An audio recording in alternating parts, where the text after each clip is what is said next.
प्रभु तेरी वाणी जीवन की रोटी, नैनों की ज्योति अंधेरा मिटाती।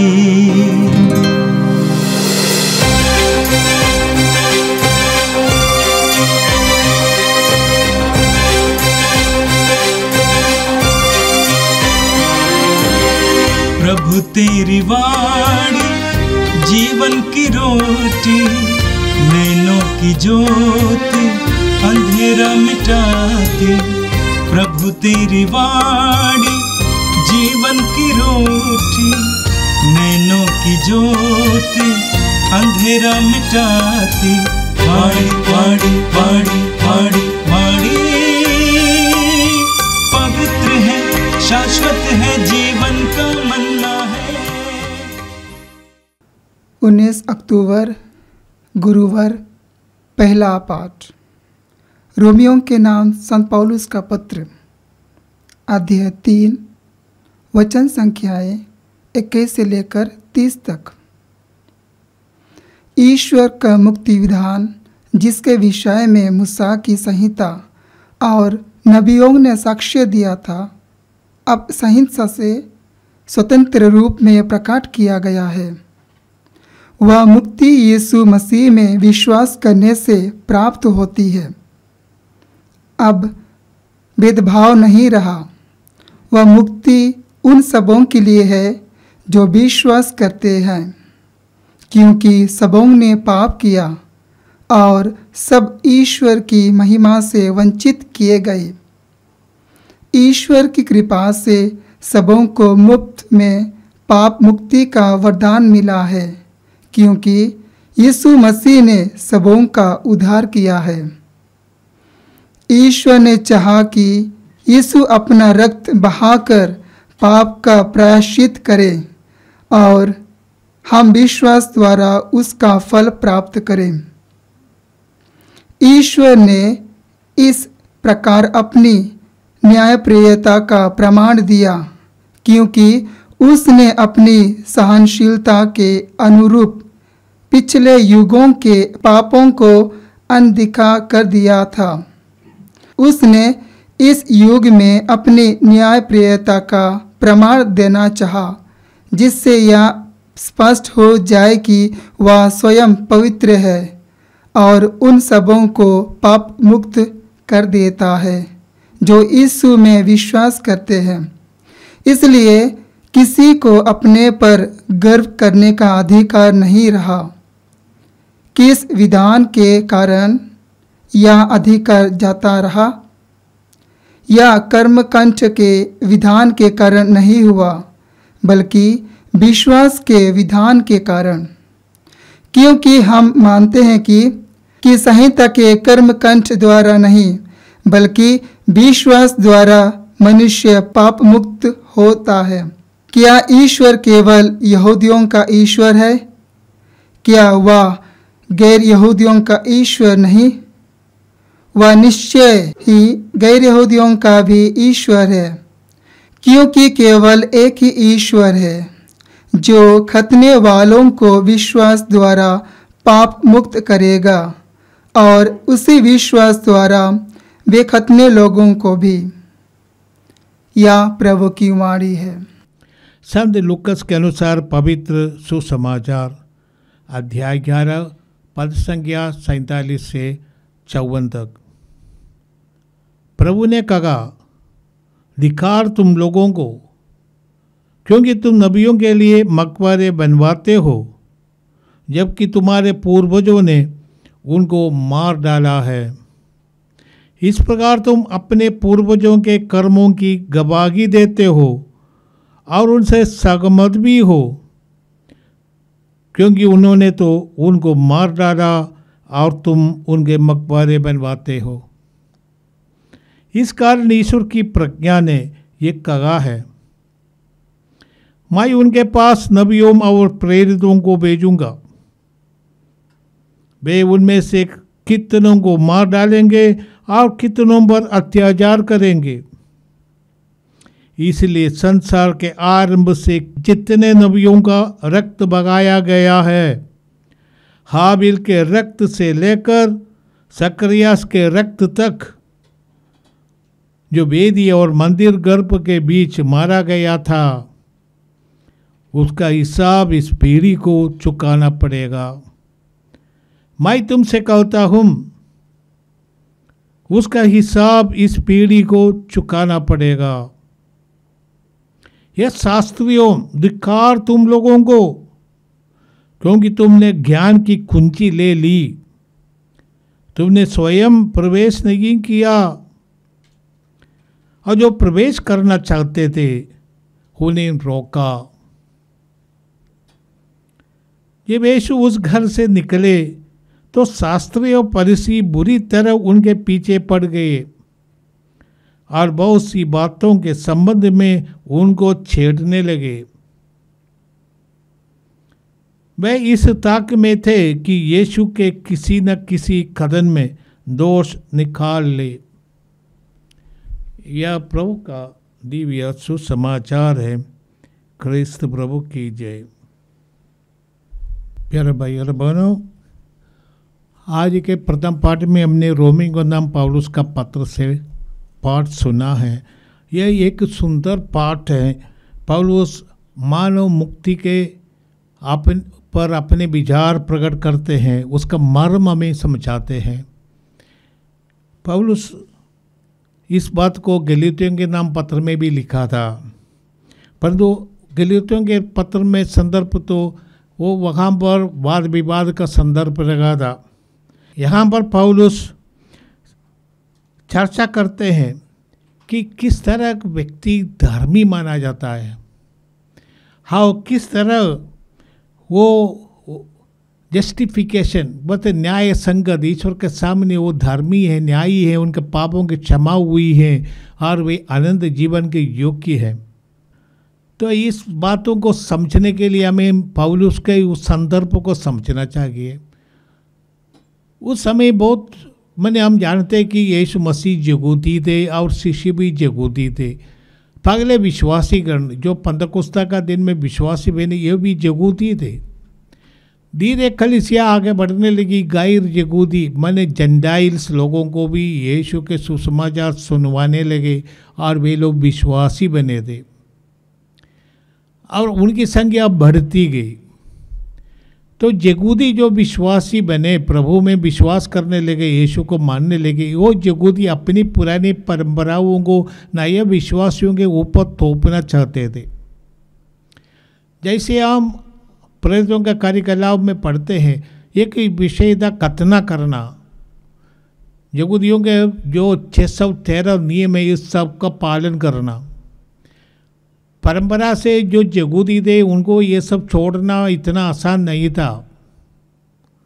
खतना और ना करना ये सब में कोई फर्क नहीं है। जितनी भी पौलुस ने खतना किया था अपने बचपन में ही उनको नाम दिया और साउल नाम दिया। यहूदी अपने बच्चों को जन्म के 8 दिन में खतना करते हैं और उनका नामकरण होता है और यीशु के साथ भी ये सब हुआ था। और पौलुस कहते हैं ये निष्ठावान यहूदी था, सब नियमों का पालन करने वाला यहूदी था पौलुस। और पौलुस उस समय से समझने लगा कि हमें केवल यहूदी परंपराओं का पालन करने से हम में से कोई धर्मी नहीं है। यदि भी यहूदी परंपरा में यही है कि व्यक्ति धर्मी है जो मूसा के संहिता का पालन करते हैं और उसके अनुसार आचरण करते, उसको धर्मी मानते थे। आज पौलुस हमसे कहते हैं सब लोगों ने पाप किया और ईश्वर के कृपा से वंचित हो गया, महिमा से वंचित हो गया, परंतु ईश्वर की कृपा से सबों को मुफ्त में पाप मुक्ति का वरदान मिला है, क्योंकि यीशु मसीह ने सबों को उद्धार किया। हम जानते हैं कि ये पौलुस जो कृपा बोलते हैं, जो हमें मुफ्त में उधार में मिला है, वो कृपा संत यौहन के सुसमाचार में हम पढ़ते हैं कि संत यौहन अध्याय 3 पद संख्या 16 में कहते हैं ईश्वर ने संसार को इतना प्यार किया कि उसने अपने पुत्र को हमारे लिए अर्पित कर दिया। जो उसमें विश्वास करता है उसका सर्वनाश ना हो बल्कि अनंत जीवन प्राप्त करे। इस बात की पौलुस अपनी भाषा में अपनी रीति से समझाते हैं। ईश्वर प्रेम ईश्वर से उत्पन्न होता है, वो ईश्वर का अनंत प्रेम है। वो हम ईश्वर को प्यार करें ना करें तो भी ईश्वर प्रेमी है, हमारा ईश्वर प्रेम है। वही जोहन कहते हैं ईश्वर प्रेम है, ईश्वर का सार वही है। सबों को प्यार करते हैं, यहूदी और गैर यहूदी सबों को। और वो ईश्वर ने हमें इतना प्यार किया कि हमारे पापों के प्रायश्चित के लिए अपने पुत्र को भेजा। यहूदी परंपरा के अनुसार प्रायश्चित के लिए वो लोग बलिदान चढ़ाते थे, बकरा काटते थे, खून चढ़ाते थे या खून छिड़क देते थे वेदी में। प्रभु के सिंहासन मर्सी का जो कृपा का जो सिंहासन है वहाँ पर वो लोग महापुरोहित जाते थे। जैसे पौलुस कहते हैं कि आज के पार में ईश्वर ने चाहा कि यीशु अपना रक्त बहाकर पाप का प्रायश्चित करे और हम विश्वास द्वारा उसका फल प्राप्त करें। यीशु ही वो बलि का बकरा है। जैसे जोगन ने भी कहा, ये देखिए ईश्वर का मेमना जो संसार का पाप कर लेता है। यीशु ही हमारे पापों के प्रायश्चित के रूप में क्रूस पर मरे थे अपना रक्त देकर। जैसे इब्रानियों के नाम पत्र में लिखते हैं कि अपना रक्त कर हमारे पापों के प्रायश्चित किया और हम विश्वास के द्वारा उस कृपा को प्राप्त करते हैं। ये हमारा कोई कर्मकांड के कारण नहीं, ये कृपा है, दान है, मुफ्त में दिया जाता है। ये पाप मुक्ति सबों को प्राप्त है। इसके द्वारा ईश्वर की न्याय प्रेरित का प्रमाण मिलता है, क्योंकि ईश्वर अपनी सघनशीलता के अनुरूप पिछले युगों के पापों को अनदेखा कर हमारे पूर्वजों के पाप, हमारे ही पाप, इस सबको ईश्वर ने क्षमा कर दिया यीशु के बलिदान के द्वारा। और सबों को कृपा प्राप्त होती है। यूहन्ना का पहला पत्र अध्याय 4 पद संख्या 10 में हम पढ़ते हैं, ईश्वर के प्रेम की पहचान इसमें है कि पहले हमने ईश्वर को नहीं बल्कि ईश्वर ने हमको प्यार किया और हमारे पापों के प्रायश्चित के लिए अपने पुत्र को भेजा। तो ईश्वर ने हमें प्यार किया। हमारे ईश्वर को प्यार करने के पहले ही ईश्वर ने हमें प्यार किया, क्योंकि हमारे ईश्वर प्यार है, प्रेम है। और ये प्रेम के कारण अपने पुत्र को हमारे लिए, हमारे पापों की मुक्ति के लिए भेजा है। जो बात प्रेम के रूप में हमारे सामने रखते हैं, पौलुस इस बात को कृपा के द्वारा हमारे सामने रखते हैं। कृपा, अनुग्रह, आशीष, ग्रेस जो ईश्वर से प्राप्त है, हमारा कमाई नहीं, हम उसको कमा नहीं सकते, उसको हम अर्जित नहीं कर सकते। हम हमारे प्रति ईश्वर किसी भी प्रकार ऋणदार नहीं है। हम ईश्वर का कंबल नहीं कर सकते।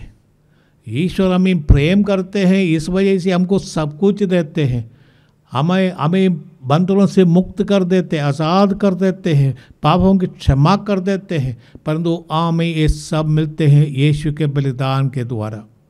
इस बात को पौलुस स्वयं समझ लिया, अपनी ज़िंदगी में समझ गया।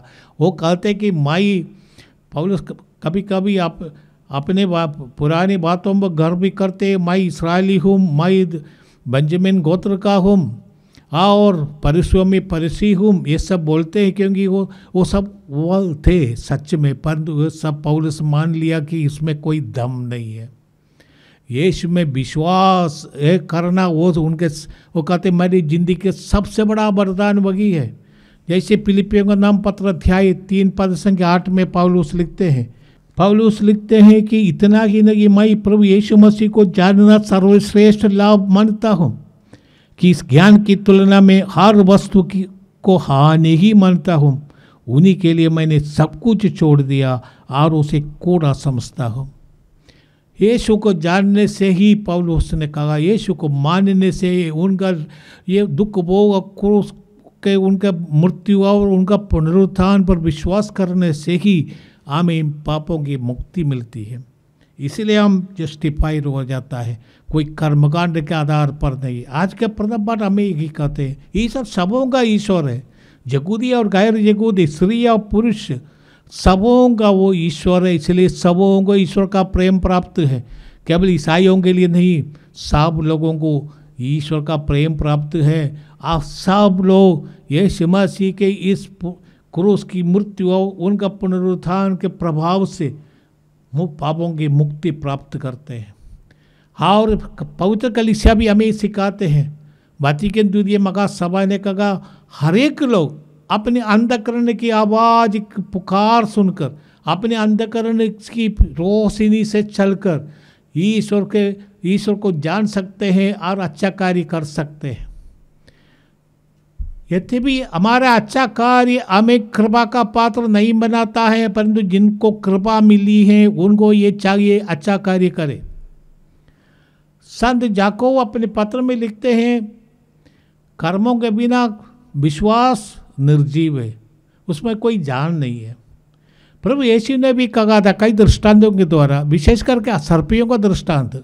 असर्पी मुफ्त में दिया था, परंतु असर्पी से जाकर ट्रेड करना, व्यापार करना, उसको बढ़ाना उसकी जिम्मेदारी थी जिनको असर्पी मिली है।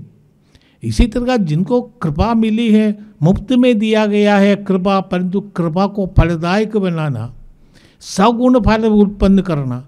एक व्यक्ति ने जिनको टैलेंट मिला था जाकर गाड़ दिया, उनको दंड दिया क्योंकि उसने अपनी जिम्मेदारी पूरा नहीं किया। कृपा में मुफ्त में मिला है, कृपा को फलदायक बनाना का हमारा जिम्मेदारी है, नहीं तो हम अकृपा को ऐसा गाड़ देते हैं। प्रभु ने कई दृष्टांतों के द्वारा हमें समझाया, तो हमें भी चाहिए कृपा प्राप्त करना विश्वास के द्वारा।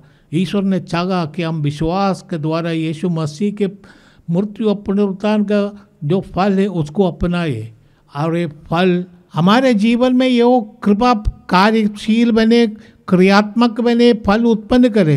जैसे खमीर पूरे आटे को खमीरा बना देता है, उसी तरह विश्वास जो हमें मिला है हमारे जीवन को फलदायक बनाए। प्रभु ने कहा तुम पृथ्वी का नमक हो, यदि नमक अपना वो नमकीन जो स्वभाव है छोड़ देता है वो बेकार है, वो फेंका जाता है। इसी तरह विश्वास ही यदि अपने जीवन में विश्वास का फल नहीं उत्पन्न करते हैं वो निर्जीव बन जाता है। अच्छा कार्य करिए। प्रभु ने कहा तुम पहाड़ पर बसा हुआ नगर हो, तुम्हारा अच्छा फल देखकर तुम्हारे स्वर्ग के पिता की महिमा हो जाए।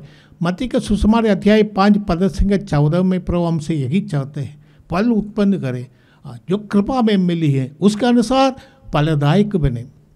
आज के सुसमाचार में हम देखते हैं परसी ने उनको भोजन के लिए बुलाया था, शायद दूसरे परसी लोग भी है उधर है, शास्त्री।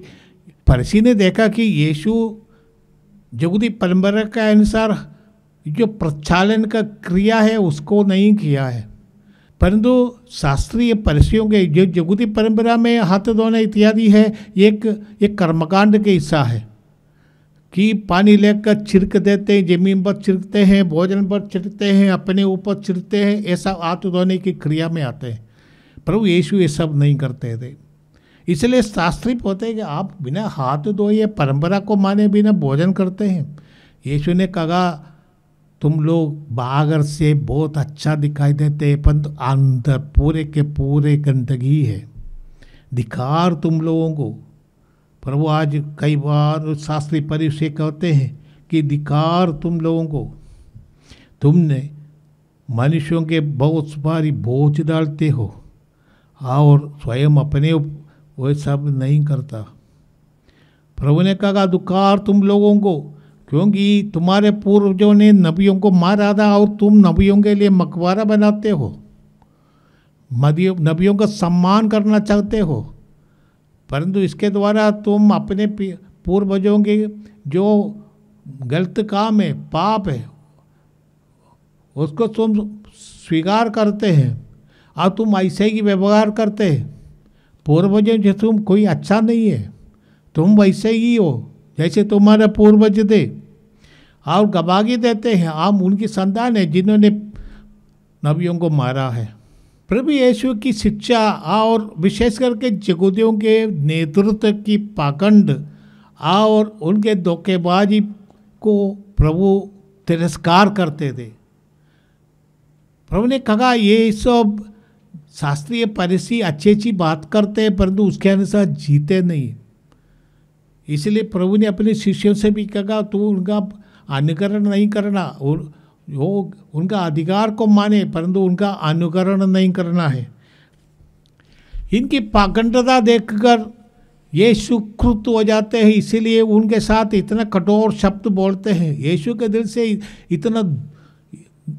दिल में इतना दुख लगा कि ये लोगों के पाखंडी व्यवहार और उनका जो दिल के अंदर जो बुराई है, इस सब को देखकर यीशु उनसे चेतावनी देते हैं। और प्रभु यीशु की जो बोली ही ईश्वर की प्रज्ञा की बोली है। हम जानते हैं ईश्वर का अनादि शब्द यीशु है, परंतु यीशु उनको समझाते हैं। इतना ही नहीं, प्रभु ने कहा प्रेरितों को भी के साथ भी तुम लोग ऐसा व्यवहार करोगे। यीशु के शिष्य ही प्रेरित है। और अच्छे लोगों समाज में तिरस्कृत किए जाते हैं, झूठ बोलने वाला को सम्मान दिया जाता है और अच्छे लोग क्रूसित हो जाते, जैसे यीशु के साथ हुआ है। ऐसे आज के दुनिया में भी होते रहते हैं, परंतु इस सब के लिए हिसाब देना पड़ेगा। प्रभु कहते हैं हाबिल के रक्त से लेकर जकरियास के रक्त तक, संसार के शुरू से लेकर संसार के अंत तक जितने भी धर्मी लोग सताए गए हैं, उस सब के लिए इस पीढ़ी को जो जिम्मेदार है, जिन्होंने इसकी हत्या की, उन लोगों के लिए उसका जवाब देना है। प्रभु ने कहा कि तुम्हारे पास ज्ञान की कुंजी हो, शास्त्री तुम धर्म ग्रंथ जानते हो, परंतु तुम लोगों को ईश्वर के राज्य में प्रवेश करने से रोक देते हैं।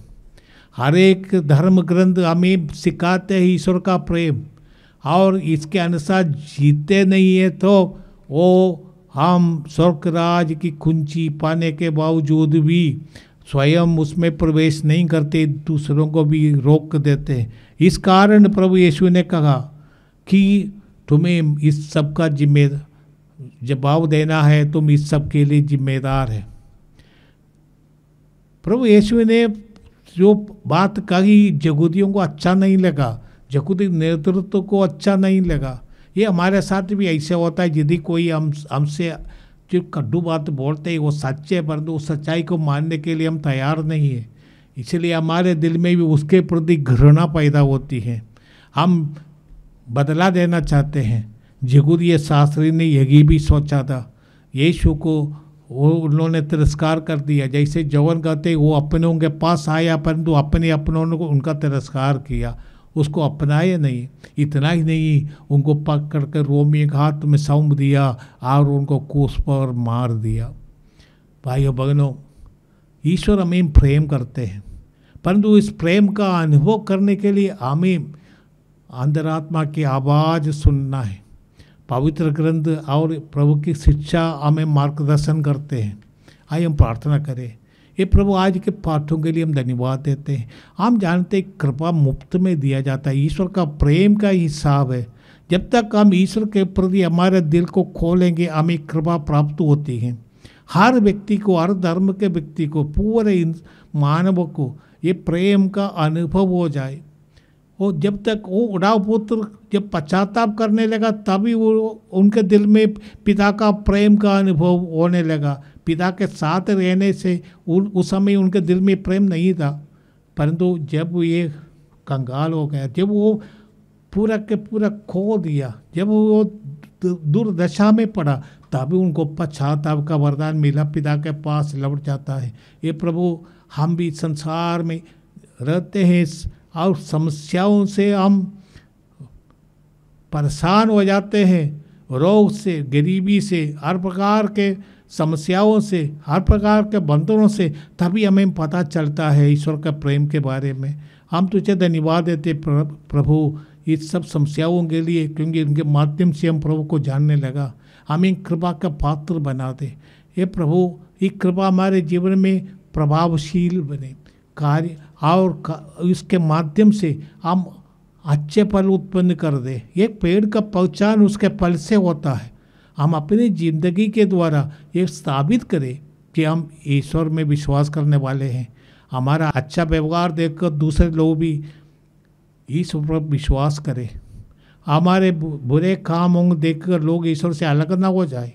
ये प्रभु हमें सतर्क रहने के लिए और विश्वास के अनुसार अच्छे जीवन जीने के लिए वर दे, शक्ति दे, कृपा दे। ये प्रार्थना हम करते हैं हमारे प्रभु क्रिस्त के द्वारा, आमीन।